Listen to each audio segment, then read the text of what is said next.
LinkedIn presents.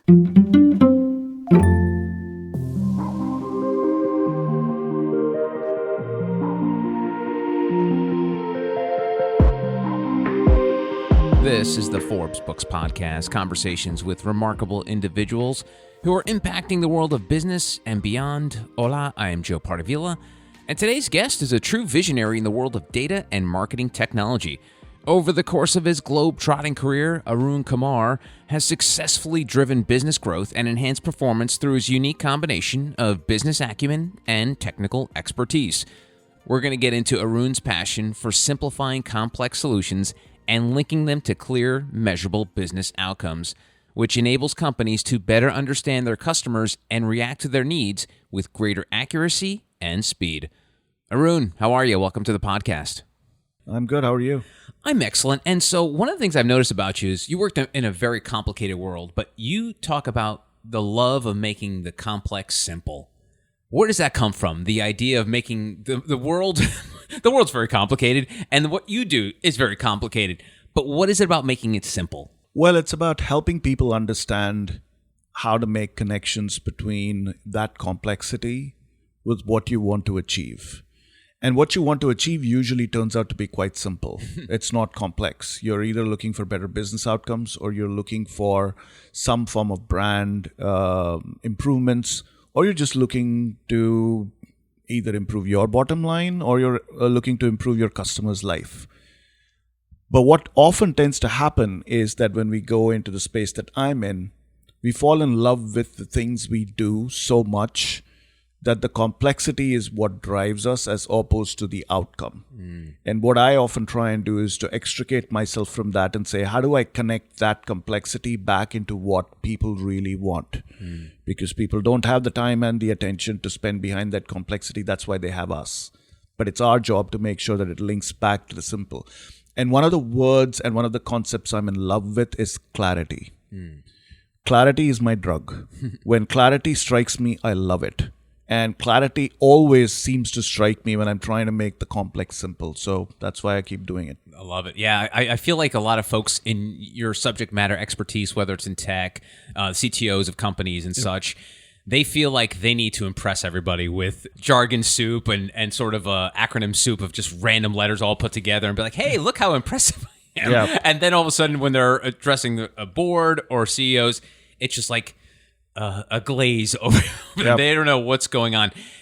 Did you have an aha moment in your life that showed you that clarity was the key, that making things simple, or was it just something natural? Was it sort of like an intangible part of Arun's DNA makeup? Well, it was part of my makeup, but I never really focused on it because I also got caught up, to be quite honest, in this jargon-based existence, because I thought that's what got you job security. You spoke like your boss, then you would stick around. But one day, in one of the agencies that I was working in, I got pulled in by the CEO of the agency, and I was pretty junior at that time, so it was a big deal for me. And they were discussing a car account, and there were 10 other senior managers in the room, and the CEO pulled me in, and he said, can you give me a lowdown of what our competitors are doing in this space? And I had just prepared a competitive report on the category. And that competitive report had been sent to my boss. And I don't know whether the CEO had seen it or not. And my boss was standing in the room. The first thing I found out was, well, my boss has access to all this data. Why am I here? And what the CEO said is, and I want something that I can understand. So all I did was I said, well, your competitors are running more ads than you are because they're running those ads in print in black and white. You're running color ads. You're making big splashy double spreads and whatnot. They're running smaller ads. So they've got more frequency. They're in black and white. And oh, by the way, they're not just in the big capital cities. They're in the internal parts of India. Everybody was quiet and the CEO looks at me and says, you're my guy. And I was like, from that day onwards, I was like, is that all there is? Like, that is all there was. I went to school for this? Yeah, and I went back to my deck of 130 slides. I was just going to ask, how big was that? Read through all of that and said, well, yeah, that's like the main point. And I I had buried it as a point in slide number, 86 or something. And I was like, and that's what got me thinking about how do people use what you give them? So, because the CEO could instantly translate that, he looked at the creative team and said, that's it. You guys are no longer going to come and give me this big, splashy double spreads. I don't want color ads. I want more ads. I want smaller ads. And I want ads in languages other than English. Wow. It was so clear. And I said, I caused that clarity. And the best part was 6 months later, the client called up the CEO and said, yeah, whatever changes you proposed have worked. We're increasing sales and we're now competing with our competitors. Wow. And I went to, man, was I a part of that? Is that what clarity can do? I love this thing. And it's easy to do too, as in if you can read the data and you can come up with a simple message, you don't have to cloak it in jargon and think about 25 different ways of describing it. You can just describe it the way I just described it to you. Smaller ads, more frequent, black and white, more languages. It's not rocket science. That's all it is. Wow. And that was sort of that, and that bubble that you just kind of broke down was in page 86. What if you weren't dragged into that meeting? What if would anyone even gotten to page 86, do you think? No, they would have all what would have happened, and this is what I found out later, was that the account planner in the business was planning on giving a detailed lowdown of how the market had moved and how people felt differently about car A versus car B. Whereas the reality it wasn't the feeling, it was just we were not in front of consumers often enough. So we would have gone and made the problem even more complex. Wow. Gone and done a whole round of redoing creative ideas and new communication strategies instead of just facing the fact that we haven't been seen enough number of times and we weren't even present in the markets in which we were getting beaten because we were spending so much of money in the big cities. It's a bit like putting all your money in New York and not putting anything in Charleston and then saying, well, why is there no sales in Charleston? Well, yeah, buddy, because you put everything in New York. Wow. And unbelievable. And, your bag is data and marketing. That's sort of like your specialty. And I know there was a survey recently that said that 47% of consumers are happy to exchange data with businesses when there's an apparent benefit. Now, there's the old adage, when you're not paying for the product, you are the product. So in this case, the consumer is the product when it comes to this data marketing marriage. It's fraught, right? People, there's privacy issues. There's people want to get things catered to them, but then they don't want you to know too much about you. How do you dance this dance of consumer and sort of capitalist society of trying to connect and make those dots all work, but at the same time giving them just enough of what they want without this feeling where, Big Brother knows exactly what I'm doing? How's that work? Well, I think it starts with one of the things you have to do is to always ask yourself the question, if I know one more thing about a person, if that is what that person is giving me, what am I giving them in return? And is what I am giving them in return that valuable that I need it? Can I find other ways of assigning a probability to a person and saying this person's likely to like something? And I think that too often what's happened in our world is that we just want more and more. We want more signals to ingest. We like telling people that we know everything about them. And then we fail them when we actually don't give them an experience that comes through. I can promise you I've seen enough number of plans where all that information about the person doesn't translate to a better marketing plan. And so for the consumer, it's frustration. And how many times have we heard these examples of, I just bought the product on the website and it still seems to be following me? Well, didn't we make a promise to the consumer? I'll know what you want and I will give you what you want. And then once you tell me what you don't want, I'll stop shadowing you. What happened to all of that? And so I think it comes from what mindset do you approach it from and what's your principle. If your principle is, I'm going to collate as much as I want, and then I'm going to decide what I need, as opposed to how little do I need in order to get the maximum impact, you can make a big switch happen there. You have to almost treat that data as if it is your data. It's information about me or my son. Would I want it shared? And would I be happy with the value I'm going to get in return? And if the value I'm going to get in return is, A voucher for $5? No. And a little while ago, you did a talk with Fast Company that focused on how brands can build authentic, lasting relationships with their customers in this saturated landscape that we're living in now. And we talk about this sort of sea of data that's out there. Do we want more? Do we need enough? Once you get down to it, once you decide which mindset you're going with, you were talking about the two different mindsets. Once you decide what that mindset is going to be, how then do you cut through the clutter? Because at that point, once you've decided who you're going to target, that person that you're targeting, you're not the only one going after them. So Correct. How do you do that? You look at, and this is where clever use of data can help you. You look at, how do I find out what are the triggers that lead a person to certain behaviors or certain products or certain brands or certain experiences? How do I identify those triggers earlier so that I can provide for them earlier than anybody else can? And that really is it. Are you able to read signals from the consumer faster than others can? Are you able to anticipate them? Are you able to provide for those requests faster than others can? Because invariably, you're absolutely right. Most of marketing is driven by the last click, and everyone is competing for the same person. I've already decided I want to buy a car. I've already decided that I want the car to be this trim, this model, this year. I'm now looking for what is the best deal, and now 350 brands are in front of me, all saying, come to me, I'll give you a better price, etc., etc. By that time, if you're one of those brands who's meeting that consumer for the first time at that point, you've lost them. You've missed the entire journey, and you've turned up at the destination and said, I can transport you to the destination while we're already here. Right? So I think it's about anticipating and understanding what they need. Some people need information. Some people need handholding. Some people need opinions. Some people just want to flit around.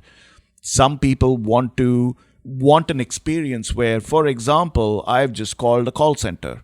I've just complained about a product. The last thing I want is for me to switch on my computer and see an ad from your company for some other product when I just complained to your call center about the product I'm currently had. That pisses people off.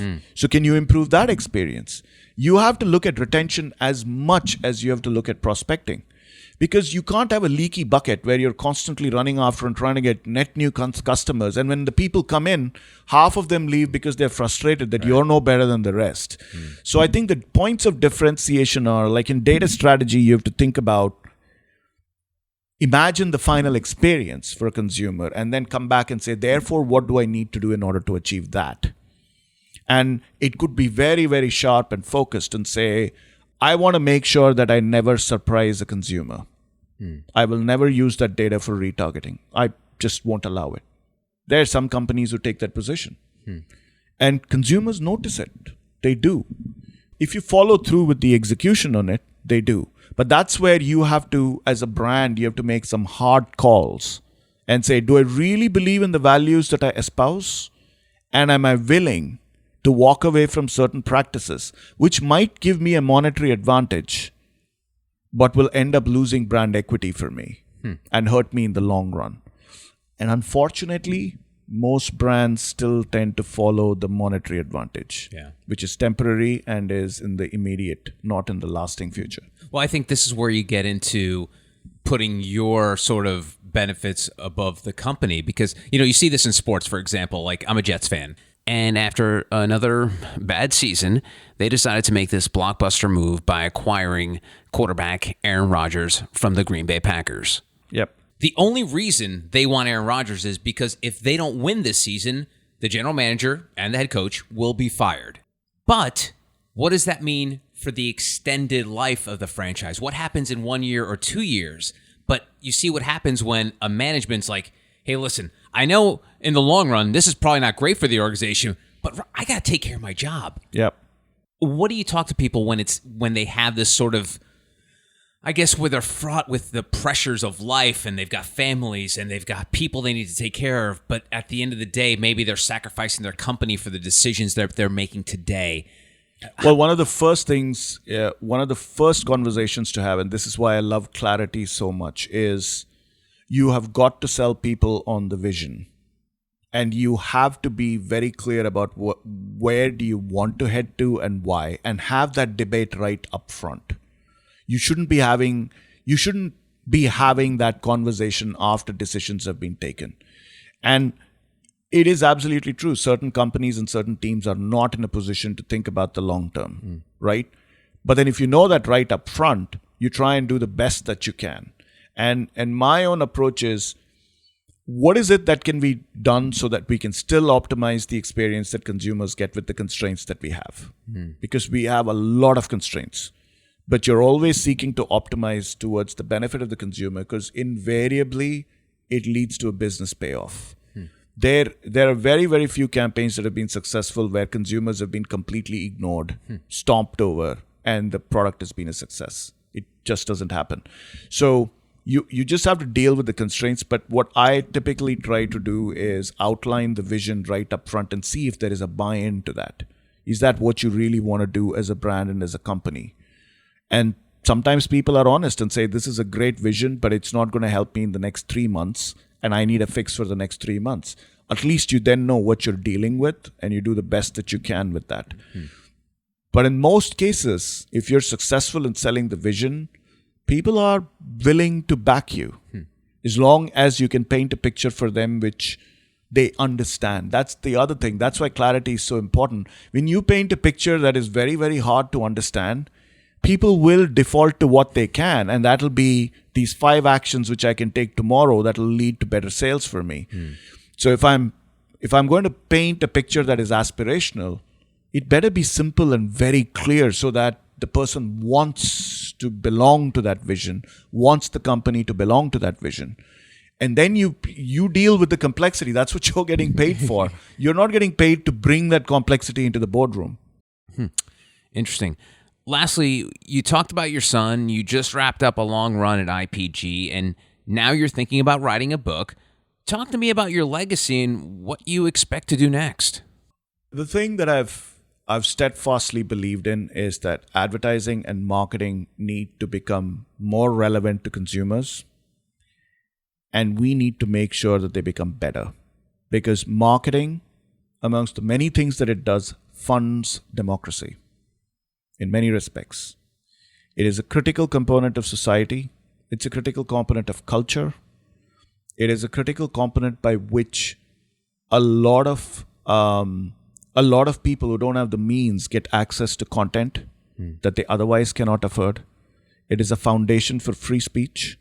It allows the funding of free speech in many respects. And it also safeguards the right for any citizen in the world to say, I have a product and I want to talk about what I brought into the market. It's a fundamental part of having business freedom. But what I want to do is to make sure that it gets better, because it does face immense challenges. And if we're not careful, then marketing could end up being treated almost like the tobacco of the 21st century. So I want to dedicate the rest of my professional life to making marketing better, making it more relevant, and ensuring that there's genuine exchange of value between consumers and marketers, and that there is some fair play in the ecosystem. We need to really have an ethical foundation to marketing and have a sense of fair play, because I think it is a profession that I admire a lot. A lot of great people work in the profession, but sometimes I think we let it down by not exactly having an ethical foundation and believing in those principles, aligning behind them, and then making sure that when we say the customer is king or queen or whatever, we actually follow through on it and make him or her the king or queen. I love that. His name is Arun Kumar. Arun, best of luck with the book and good luck in the future. Thank you so much. You're welcome. And that will do it for another episode of the Forbes Books Podcast. Don't forget to subscribe to the show. That way you'll receive new episodes as soon as they're available. And if you have a spare moment, I would greatly appreciate it if you could leave a review on Apple or Spotify, which would help other exceptional entrepreneurs like yourself discover the show. You can always connect with me on Twitter, LinkedIn, and Instagram at Joe Pardavila. And please don't forget the golden rule and treat others as you want to be treated. Thanks for listening. Until next time, adios.